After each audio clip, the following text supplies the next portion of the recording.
Hello friends, welcome back to our YouTube channel. So in this video we are going to discuss about our next topic and that is X and Y theory and इसके साथ ही कुछ related term है, कुछ concept है जिसको आज की इस क्लास में हम डिस्कस करने वाले हैं। तो वीडियो के एंड तक जरूर बने रहे। साथ ही अगर आप चैनल पर फर्स्ट टाइम विजिट कर रहे हो तो सब्सक्राइब करना ना भूलें। स्टार्ट करते हैं आज की अपनी class without any further delay. तो फर्स्टली सबसे पहले है व्हाट इज थ्योरी एक्स। ये जो थ्योरी है वो बहुत ज़्यादा इंपॉर्टेंट है। ये आपको बीकॉम एमकॉम मतलब हर जगह आपको इसके बारे में चाहे आपके 1 मार्क्स में 2 मार्क्स में ये ज़्यादा मार्क्स में आते ही रहते हैं, तो इसके बारे में आपको नॉलेज होना ही चाहिए। तो स्टार्ट करते हैं आज की क्लास जिसमें मैं आपको बताऊंगी कि एक्स थ्योरी किसे कहा जाता है, वाई थ्योरी क्या है और रिलेटेड इसका मोटिवेशन से किस तरीके से रिलेशन रहता है, किस तरीके से इनके जो पॉइंट्स है वो आपस में रिलेट रहते हैं। तो स्टार्ट करते हैं। सबसे पहले है कि ये जो अप्रोच है इसमें ये अज्यूम किया जाता है that some employees are lazy. ये काफ़ी इंपॉर्टेंट लाइन, इसको नोट जरूर करना कि इस थ्योरी की सबसे ज़्यादा ये अजम्पशन है या इसकी ये जो अप्रोच है ये ऐसा मानती है कि जो हमारे एम्प्लॉय है वो लेजी होते हैं, means not motivated by the work, कि वो अपने काम से मोटिवेट नहीं होते। In fact they have a distaste of the work, कि आप जैसा हम बोलते हैं ना कि किसी चीज़ में टेस्ट नहीं है, ये डिसटेस्ट, इसमें कुछ टेस्ट ही नहीं है। सेम वैसे जो हमारे एम्प्लॉय है वो ऐसा सोचते हैं कि उनका जो काम है वो बस ऐसे ही है, मतलब उसमें उनका कोई इंटरेस्ट नहीं रहता है, ना तो वो सेल्फ मोटिवेटेड होते हैं ना किसी भी तरीके से मोटिवेट नहीं होते अपने काम के लिए। वो अपने काम के प्रति अनएम्बिशियस होते हैं, अवॉइड करते हैं अपनी रिस्पॉन्सिबिलिटीज़ को, अपने ही दायित्वों को वो एक्सेप्ट नहीं करना चाहते हैं, जैसे कि सेल्फ सेंटर्ड हो गया इनडिफरेंट अबाउट हो गया organisation goals and prefers to be directed, कि वो जो है अपने ही गोल से, अपने ही मोटिव से, अपने ही अचीवमेंट से दूर रहते हैं। मीन्स उनको किसी चीज़ का फ़र्क नहीं पड़ता है कि हमें लाइफ में क्या करना है या अपने वर्क प्लेस पे किस तरीके से आगे बढ़ना है। मीन्स उनको अपनी पोजीशन से, अपनी सैलरी से इन फ्यूचर की कोई भी एक्सपेक्टेशन नहीं रहते, वो बस आज की प्रेजेंट की चीज़ में ही बस जीना चाहते हैं। तो आई थिंक आप समझ गए होंगे कि एक्स थ्योरी किसे कहा जाता है। It calls on the leader to be practice in managing the employees and allocation of resources. She should motivated the subordinate through specific directive, closely supervisor their efforts and take step to motivate. कि इसके अंदर जो जितने भी manager रहते हैं या जितने भी टॉप लेवल पे मैनेजर रहते हैं उनको काम करवाने के लिए या बोल सकते हैं उनको मोटिवेट करने के लिए काफ़ी ज़्यादा एफर्ट्स लगाने पड़ते हैं। और उनके जो एम्प्लॉय होते हैं वो सेल्फ मोटिवेटेड नहीं रहते हैं, मीन्स उनको हर काम के लिए एक तरीके से धक्का लगाया जाता है। अब इस लाइन का मतलब क्या है कि उन्हें हर काम को करने के लिए बार बार चीज़ों को बताना पड़ता है, या कह सकते हैं जब आप किसी से ज़बरदस्ती कोई काम करवाने जो तो उस टाइप का या उस तरह का जो वातावरण है वहाँ पर क्रिएट हो जाता है। तो ये हमारा एक्स थ्योरी, इसको हम दूसरे वर्ड में कहें तो ये है it is an authoritative style of management. तो इसके अंदर जो एक काम है वो किसी भी तरीके से सिस्टमेटिक तरीके से नहीं चलता है, या हम इस तरीके से कहते हैं कि कोई भी चीज़ प्रॉपर तरीके से अपने मैनर में नहीं रहता है। कोई भी काम जो है वो स्टेप बाय स्टेप सिस्टम में, प्रोसेस में उस तरीके से वर्क नहीं करता है।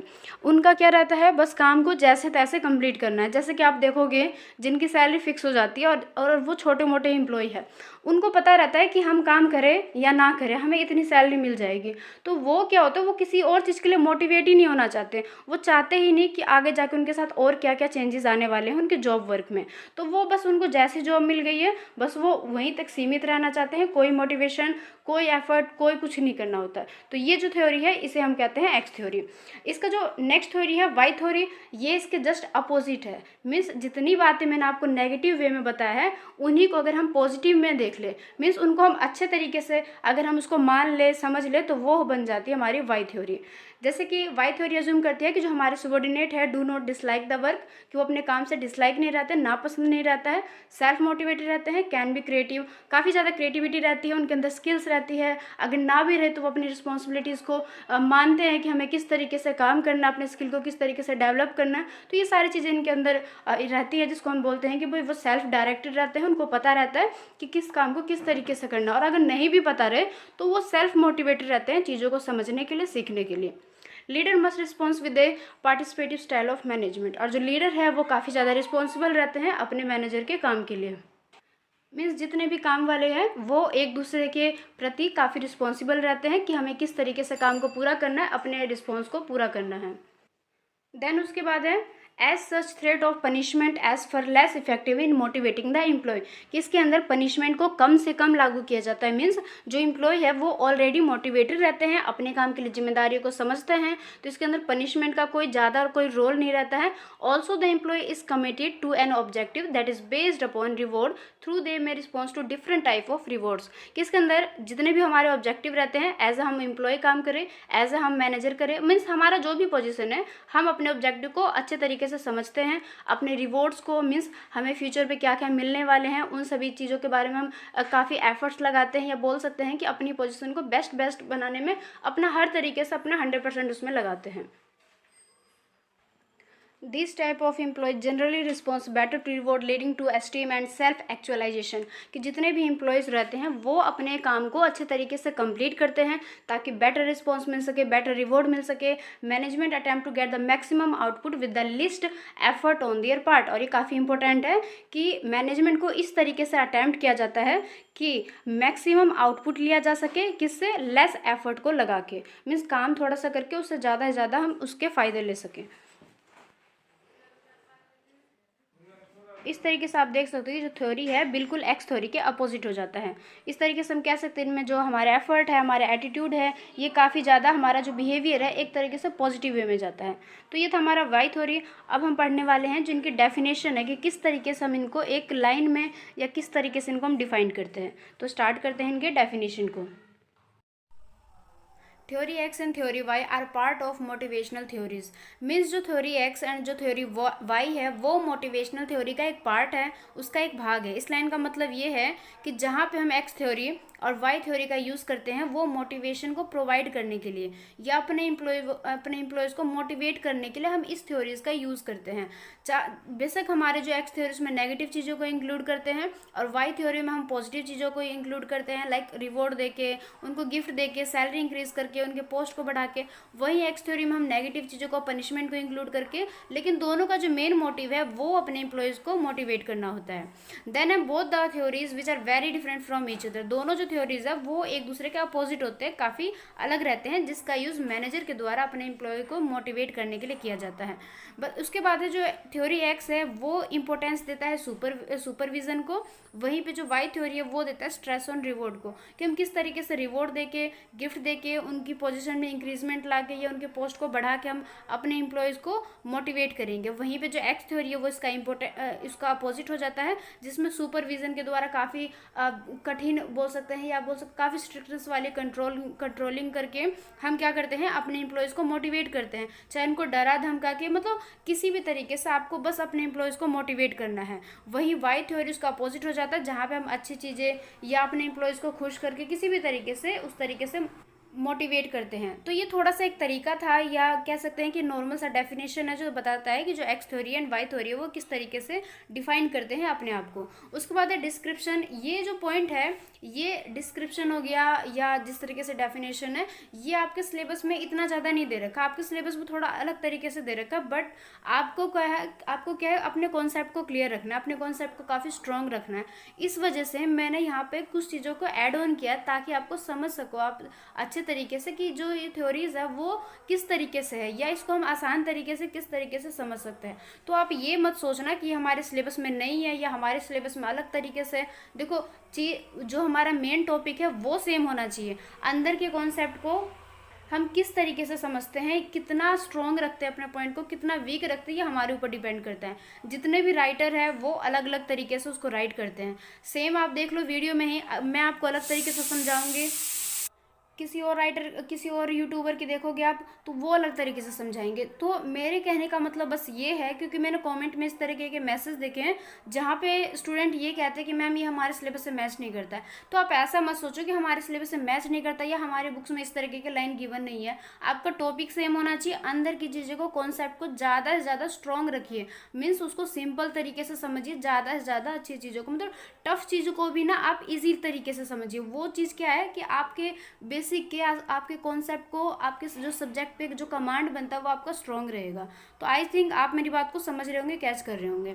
नेक्स्ट है डिस्क्रिप्शन, जिसमें बताता है कि जो theory X and theory Y है वो फॉलो करता है डिफरेंट मेथड को। इस लाइन का मतलब क्या है, for of keeping people motivated, कि दोनों जो एक तरीके से जो उनका रूल रेगुलेशन होता है, जिस तरीके की चीज़ों को वो फॉलो करते हैं, वो उनका जो मेथड है वो काफ़ी अलग अलग है, मतलब अलग अलग तरीके से उसको मोटिवेट, मतलब मेन ऑब्जेक्टिव तो उनका मोटिवेट करने का ही है, बट जो उनका तरीका है वो काफ़ी डिफरेंट तरीके का है।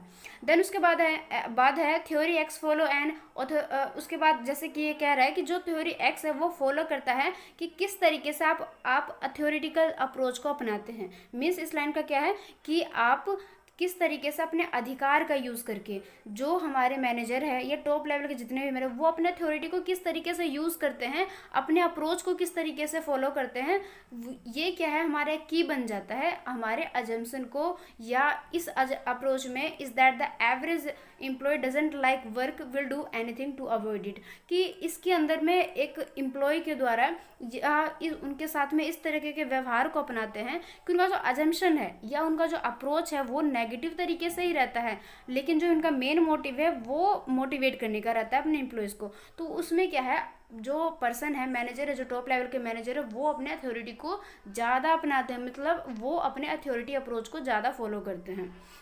उसके बाद है the other assumption under X, that is the employee need to be threatening to और force to work toward the organisation goals, कि इसके अंदर क्या है कि जो एम्प्लॉय है उनके लिए एक आवश्यकता बन जाता है, या इसके अंदर ऐसे एजम्पशन बन जाता है कि उनको उनके काम की तरफ में फोर्स करना पड़ता है। मीन्स जैसे हम सिंपल लैंग्वेज में कहते हैं उसको धक्का लगाना पड़ता है या उसको जोड़ देना पड़ता है उसी के काम के लिए।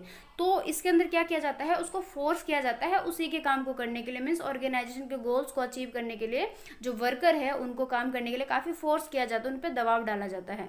दे will avoid responsibility and the managers have to supervise them at every step, कि यहाँ पर रिस्पॉन्सिबिलिटी जो है वो अवॉइड कर देते हैं, वो क्या करते हैं, इनको अनदेखा करते हैं अपने ही रिस्पॉन्सिबिलिटीज़ को। और जो मैनेजर है have to supervision them at every step, उनको हर एक स्टेप पे सुपरविजन की जरूरत पड़ जाती है, मीन्स देखभाल की जरूरत पड़ जाती है, उनको काफ़ी ज़्यादा कंट्रोलिंग की आवश्यकता हो जाती है। तो जो मैनेजर है उनको काफ़ी ज़्यादा देख रेख की, कंट्रोलिंग की, इन सब की ज़्यादा आवश्यकता होती है थ्योरी एक्स के अंदर। उसके बाद जो हमारा नेक्स्ट पॉइंट है वो है कि किसी भी ऑर्गेनाइजेशन में जहाँ पे एक्स थ्योरी को फॉलो करते हैं वहाँ पे जो मैनेजमेंट है वो काफ़ी ज़्यादा अथॉरिटी को स्टाइल में लिया जाता है। मीन्स उनका जो अधिकार वाला एक स्टाइल हो जाता है, जहाँ पे जो मैनर्स है ज़्यादा से ज़्यादा अपने अधिकारों को यूज़ करके कंट्रोलिंग का काम करते हैं। मीन्स अपने अधिकार को ज़्यादा से ज़्यादा यूज़ करते हैं। क्योंकि उनको यूज़ क्यों करना पड़ता है, क्योंकि जो एम्प्लॉय है वो सेल्फ मोटिवेटेड नहीं रहते हैं, अपने काम के लिए रिस्पॉन्सिबिलिटी नहीं समझते हैं कि ये हमारा काम है। तो इस वजह से क्या है, जो बड़े लेवल के जो मैनेजर्स है या बोल सकते हैं जो उच्च अधिकारी रहते हैं, उनको ज़्यादा से ज़्यादा अपने अथॉरिटी को, अपने अधिकार को सख्त रखना पड़ता है या अपने अधिकार को यूज़ करके ही सारे काम करवाने होते हैं। Then there is little delegation of authority from the management, और यहाँ पे जो अथॉरिटी का है वो काफ़ी ज़्यादा डेलीगेशन हो जाते हैं। ऑन द अदर हैंड, अगर हम इसको दूसरे तरीके से समझें तो, या उसके जो अपोजिट देखें हम, तो companies who follow Y theory, मतलब कि जो कंपनियां एक्स थ्योरी को फॉलो करके ना करके वाई थ्योरी को फॉलो करती है, उनका क्या है, have a more decentralised approach, मतलब उनका काफ़ी ज़्यादा डिसेंट्रलाइज्ड हो जाता है अप्रोच को। जहाँ पे इसका मतलब ये है, इस लाइन का मतलब which means that the authority is distributed among employees, कि उनका जो अधिकार है वो सिर्फ उच्च अधिकारी में ना रह के सारे एम्प्लॉयज़ के बीच में बट जाता है। सारे एम्प्लॉयज़ में बटने का मतलब क्या है कि जो एम्प्लॉयज़ है वो समझते हैं कि हमें क्या काम करना है, हमारी क्या रिस्पॉन्सिबिलिटीज़ है, मतलब अपने काम को अच्छे तरीके से निभाना उनको आता है। इस वजह से क्या है, सभी को अपना अपने अधिकार, अपने अपने रिस्पॉन्सिबिलिटी, ये सारे क्लियर रहते हैं। क्लियर रहने के साथ साथ उनको समझ भी रहता है कि हाँ ये चीज़ मुझे करना है या ये चीज़ मेरे अंडर आता है तो मुझे ये चीज़ करना ही चाहिए। तो इस वजह से क्या है, जो उनका अथॉरिटी है वो काफ़ी ज़्यादा डिस्ट्रीब्यूटेड हो जाते हैं। मीन्स सभी एम्प्लॉय जो अपने अपने अधिकार के अंदर ही काम करते हैं। दे कीप दैम मोटिवेटेड, और ये जो चीज़ है उनको काफ़ी ज़्यादा मोटिवेट करती है कि उनको पता रहता है ये चीज़ हमारे अधिकार है या ये चीज़ हमें इस तरीके से करना चाहिए, अपने स्किल को डेवलप करते हैं। तो ये सारी चीज़ें उनको काफ़ी ज़्यादा मोटिवेट करती है। देयर आर सम की अजम्पशन थ्योरी वाई, इसके अंदर कुछ अजम्पशन को इंक्लूड किया जाता है। वन ऑफ देम, इसके अंदर एक फर्स्ट अजम्पशन क्या है, is that employees take responsibility of their action, कि जो एम्प्लॉयज़ है वो अपनी रिस्पॉन्सिबिलिटी को अपने एक्शन के थ्रू उसको समझते हैं। And work toward achieving the goal of the organisation without much supervision, और जो गोल्स है, जो उनके अचीवमेंट है, जो उनके ऑब्जेक्टिव है, उनको बिना किसी ज़्यादा सुपरविजन के ही कंप्लीट किया जाता है। मीन्स विदाउट ज़्यादा सुपरविजन के, मतलब ज़्यादा देख रेख के बिना भी वो अपने गोल्स को, अपने ऑब्जेक्टिव को अचीव कर लेते हैं। देन उसके बाद है नेक्स्ट हमारा जो पॉइंट है,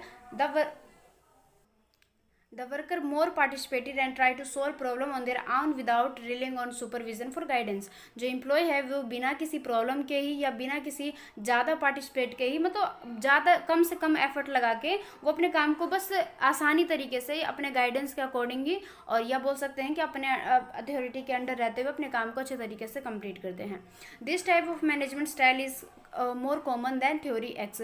कि ये जो थ्योरी है या ये जो मैनेजमेंट का एक सिस्टम है, स्टाइल है, इसको ज़्यादा ही कॉमन लिया जाता है थ्योरी एक्स के कंपैरेटिवली। मीन्स ज़्यादातर कंपनियों में या जो ज़्यादातर ऑर्गेनाइजेशन में थ्योरी वाई को ही ज़्यादा प्रेफर किया जाता है।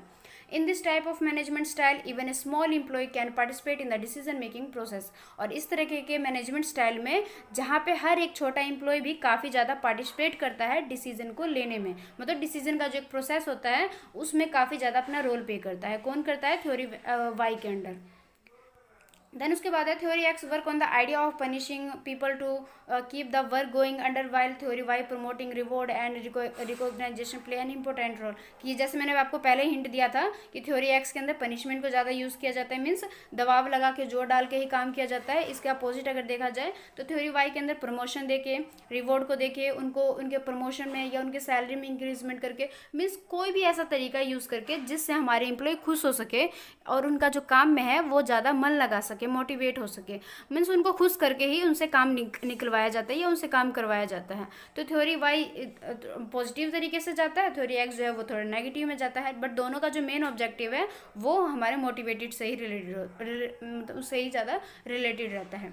उसके बाद है this keep employee motivated to work hard toward achieving goal of the organisation. और ये जो चीज़ है एम्प्लॉय को काफ़ी ज़्यादा मोटिवेट करता है वर्क हार्ड करने के लिए, ताकि वो अपने गोल को भी अचीव करे, ऑर्गेनाइजेशन के लिए बेनिफिट भी रह सके, साथ ही साथ उनकी पर्सनल लाइफ में भी काफ़ी चीज़ें बेटर हो सके। तो ये सारी चीज़ें क्या है, उनको मोटिवेट करती है। इसलिए जो थ्योरी वाई है उसको हम एक तरीके से पॉजिटिव थ्योरी भी कह देते हैं, क्योंकि वो जो थ्योरी वाई है उसके अंदर काफ़ी अच्छी चीज़ों को, जो कि एक एम्प्लॉय के लिए काफ़ी हेल्पफुल रहता है, काफ़ी बेटर रहता है, इन चीज़ों को इंक्लूड करते हैं। और थ्योरी एक्स के अंदर थोड़ा सा नेगेटिव तरीके से काम करवाया जाता है। तो ये हमारा टॉपिक कंप्लीट हो गया है, theory X and theory Y. तो आई होप आपको अच्छे तरीके से क्लियर हो गया होगा। कोई भी डाउट हो तो आप वीडियो को एक बार रिपीट कर लें। अगर फिर भी आपको कहीं पे भी कोई डाउट हो तो आप बिना किसी मतलब बिना कुछ सोचे बस आप कमेंट करके मुझसे पूछ सकते हो। ऐसा मत सोचना कि मैम रिप्लाई नहीं करेगी या कुछ भी, मतलब कुछ भी नहीं सोचना, बस आपको समझ आना चाहिए। नहीं आया तो आप मुझसे पूछ सकते हो। नेक्स्ट जो हमारी थ्योरी है वो है इक्विटी थ्योरी। तो इसको भी अच्छे तरीके से समझ लेते हैं, जैसे हमने एक्स एंड वाई थ्योरी किया है। नेक्स्ट है इक्विटी थ्योरी। अब हम इस थ्योरी को समझने वाले हैं। Equity theory popularly known as Adams equity theory. जैसे कि एक पर्सन के दो नेम होते हैं, सेम वैसे ही जो इक्विटी थ्योरी उसका जो सेकंड नेम है या जो जिस नाम से वो जाना जाता है उसको बोलते हैं एडम्स इक्विटी थ्योरी। मीन्स इसको हम दोनों तरीके से बोल सकते हैं, एडम्स इक्विटी थ्योरी भी बोल सकते हैं, इक्विटी थ्योरी भी बोल सकते हैं। इसका जो मेन ऑब्जेक्टिव है या जो मेन काम है वो क्या है, balance between an employee's input and output in a work place. कि किसी भी वर्क प्लेस पे जहाँ पे हमारा जॉब प्लेस है, जहाँ पे हम अपने काम को कंप्लीट कर रहे हैं, वहाँ पे एम्प्लॉय के इनपुट, मतलब किस तरीके से वो काम को डाल रहा है, मतलब काम को किस तरीके से स्टार्ट कर रहा है वो, एंड आउटपुट मतलब किस तरीके से काम को कंप्लीट कर रहा है। तो इनपुट आउटपुट में उनका बैलेंस करना होता है, उनको इक्वल तरीके से कंप्लीट करना होता है। If the employees is able to find his और her right balance, it would lead to more productive relationship with the management. किसमें क्या है, जो एम्प्लॉय है अगर वो इस चीज़ को फाइंड कर पाते, मतलब उनके अंदर ये कैपेबिलिटी होती है, इस चीज़ के लिए एबल रहते हैं कि वो बैलेंस कर सके इन चीज़ों के बीच में, ताकि जो मोर प्रोडक्टिविटी हो सके, मीन्स ज़्यादा से ज़्यादा प्रोडक्शन हो सके और मैनेजमेंट के साथ में अच्छा इनका रिलेशनशिप भी बना रहे। तो इसका जो मेन ऑब्जेक्टिव है वो क्या है, अगर इसको हम सिंपल तरीके से कहें तो इनपुट आउटपुट में बैलेंस करके, या ऐसे भी बोल सकते हैं उनको काम के बीच में बैलेंस रख के जो काम को करवाया जाता है, जिसको हम एक वर्ड में डिफाइन करें तो दैट इज़ इक्विटी थ्योरी। उसके बाद डिस्क्रिप्शन में थोड़ा सा समझ लेते हैं इसको काफ़ी ज़्यादा डीपली तरीके से। Equity theory is used in parlance of human resource management. कि इक्विटी थ्योरी जो है वो ह्यूमन रिसोर्स मैनेजमेंट के अंदर यूज़ किया जाता है। वी माइट नॉट से इट, कि हम इसे देख नहीं सकते, but this theory is applied at every work place. ये लाइन काफ़ी इंपॉर्टेंट है कि ये जो इक्विटी थ्योरी है वो आपको दिखाई नहीं देगा। देखो थ्योरी तो कोई भी दिखाई नहीं देता, उसको बस हम अज्यूम कर सकते हैं, फील कर सकते हैं। तो इसी तरीके से जो इक्विटी थ्योरी वो आपको दिखाई तो नहीं देगा, बट जो इक्विटी थ्योरी है वो हर ऑर्गेनाइजेशन में प्रेजेंट ही रहता है। मीन्स इसके लिए अलग से एफर्ट लगाने की, अलग से सिस्टम बिठाने की कोई भी आवश्यकता नहीं रहती, कोई भी नीड नहीं रहती, देयर इज़ नो नीड। तो मतलब यहाँ पे कोई भी आवश्यकता ही नहीं है कि एक तरीके से सिस्टम बिठाए या मैनेजमेंट का काम स्टार्ट करें। मतलब हर ऑर्गेनाइजेशन में इनका जो अपने आप ही एक तरीके से ये इंक्लूड हो जाता है। इस लाइन का मतलब क्या है कि आप देखोगे हर ऑर्गेनाइजेशन में या हर कंपनी में ये तो पहले से ही सेट किया जाता है कि सारे काम बैलेंस हो सके, मतलब जितने भी हम काम कर रहे हैं वो बैलेंस होकर ही आगे तक बढ़े। तो आप समझ सकते हो, क्योंकि हर ऑर्गेनाइजेशन में तो मेन काम, तो मेन जो उनका एक गोल रहता है वो तो यही रहता है ना कि हम बैलेंस करके ही चीज़ को, अपने काम को कंप्लीट फॉर्म में लेके आए। तो ये इस तरीके से अपने आप ही प्रेजेंट हो जाते हैं, इसके अलग से कोई भी सिस्टम या किसी भी तरीके के प्रोसेस लाने की कोई ज़रूरत नहीं रहती है। An individual satisfaction at the work place is directly link to the effort, कि इसके अंदर जो हमारा वर्क प्लेस है वहाँ पे हमारे एफर्ट डायरेक्टली लिंक रहते हैं। मीन्स अगर हम जॉब कर रहे हैं तो हमारा जो मेन काम है वो तो जॉब पे जो भी करना है, तो वो जो काम है वो ऑटोमेटिकली होता रहता है, मतलब डायरेक्टली इनका लिंक रहता है। एफर्ट ही और शी इज़ पुटिंग, मतलब हमने कोई काम स्टार्ट किया, चाहे वो ही हो चाहे शी हो, मतलब कहने बस एक लाइन बता रहा है कि ही शी इज़ पुटिंग, कि हमने किसी भी चीज़ को, किसी भी काम को पुट किया, मतलब उसको स्टार्ट किया। And what exactly he she is getting out of it, और पता चल जाता है कि भाई उन्होंने उससे क्या गेट किया, क्या हमें उस चीज़ से मिला, मतलब हमारा जो काम है वो किस तरीके से कंप्लीट फॉर्म में कंप्लीट हुआ है। तो ये बताता है कि इसके अंदर, थ्योरी के अंदर इस तरीके से काम को किया जाता है, या बोल सकते हैं कि किसी भी ऑर्गेनाइजेशन में, किसी भी कंपनी में ये चीज़ें पहले से ही इंक्लूड रहता है, पहले से ही प्रेजेंट रहता है। Let first understand what he mean when he से इनपुट, कि जैसे मैंने आपको सिंपल में बता तो दिया कि इनपुट है क्या, आउटपुट क्या है, इसको हम मतलब कि थ्योरेटिकली भी समझ लेते हैं कि इनपुट आउटपुट आपके सिलेबस के अकॉर्डिंग क्या है। तो पहले है कि input include hard work, skill set, motivation, मतलब इसके अंदर इन चीज़ों को इंक्लूड किया जाता है कि आपने हार्डवर्क कैसे किया, आपने अपने स्किल को सेट कैसे किया, आपने मोटिवेशन कैसे किया, आपने टेक्निकल चीज़ों को या इस तरीके की चीज़ों को आपने किस तरीके से सेट किया। तो इनपुट ये सारा चीज़ हो गया, जो हमने पुट किया, जो हमने काम में स्टार्ट किया उसको लगाया। आउटपुट रिलेट टू सैलरी, कि हमें अपने काम के बदले में कितनी सैलरी मिल रही है, पर्क्स कितना मिल रहा है, बोनस कितना मिल रहा है, या अपने काम के लिए हम कितना सेटिस्फाई हो रहे हैं, हमें किस किस तरीके के रिवॉर्ड मिल रहे हैं, क्या हमारे प्रमोशन मिल रहा है हमें अपने जॉब से, और क्या मतलब सैलरी के अलावा दूसरी चीज़ें क्या मिल रही है, किस तरीके के बेनिफिट मिल रहे हैं। तो ये सारी चीज़ें इसके अंदर इंक्लूड की जाती है, जिसको हम कहते हैं इक्विटी थ्योरी। उसके बाद है if an individual think that he she is treated in a fair manner, which means that the ratio of their input to the output is comparatively similar to those around him her, it would be acceptable, कि इसके अंदर ऐसा individually thinking माना जाता है, या लोग सोचते हैं कि वर्क प्लेस पर जो भी पर्सन है वो अपने बिहेवियर को या इस तरीके से जो ट्रीट करते हैं वो काफ़ी फेयर मैनर माना जाता है, जहाँ पे वो अपने रेशियो को, इनपुट आउटपुट को किस तरीके से चीज़ों को प्रेफर करते हैं, या चीज़ें हमें अपने आसपास में किस तरीके से सेट किए, ये सारी चीज़ें इसके अंदर एक्सेप्टेबल होते हैं। If there is nothing to compare, कि अगर वहाँ पे किसी भी चीज़ को कंपेयर करने के लिए सेटअप नहीं है, या हमने कंपेयर करने के लिए एक सेट नहीं किया कि किस तरीके से हम कंपेयर करें, तो वहाँ पे जो एम्प्लॉय है वो अपने ऑर्गेनाइजेशन के सेम लेवल पे उन चीज़ों को जज कर लेते हैं। मीन्स उसको मतलब ऐसे अजूम कर लेते हैं या ऐसे चेक कर लेते हैं कि हमारे जो चीज़ें हैं वो सही तरीके से हो रहा है कंप्लीट फॉर्म में या नहीं हो रहे, वो सारी चीज़ें वहीं पर चेक कर लिए जाते हैं। However, if an individual think that offer are getting more rewards and recognition compared to him or who is putting in similar amount of input in his her job, it would lead to some imbalance, कि इसके अंदर ये ऐसे individually think हो अगर, कि जहाँ पे हमने अपने एक तरीके से गेटिंग किया अपने रिवॉर्ड को, या हमने चीज़ों को कंपेयर किया कि हमने किस तरीके से पुटअप किया चीज़ों को, तो ये सारी चीज़ें हमारे जो इनपुट है उसके साथ हमारे जॉब के साथ में ये सारी चीज़ें बता देता है, या बोल सकते हैं कि शो कर देता है हमारे इम्बैलेंस को या बैलेंस को।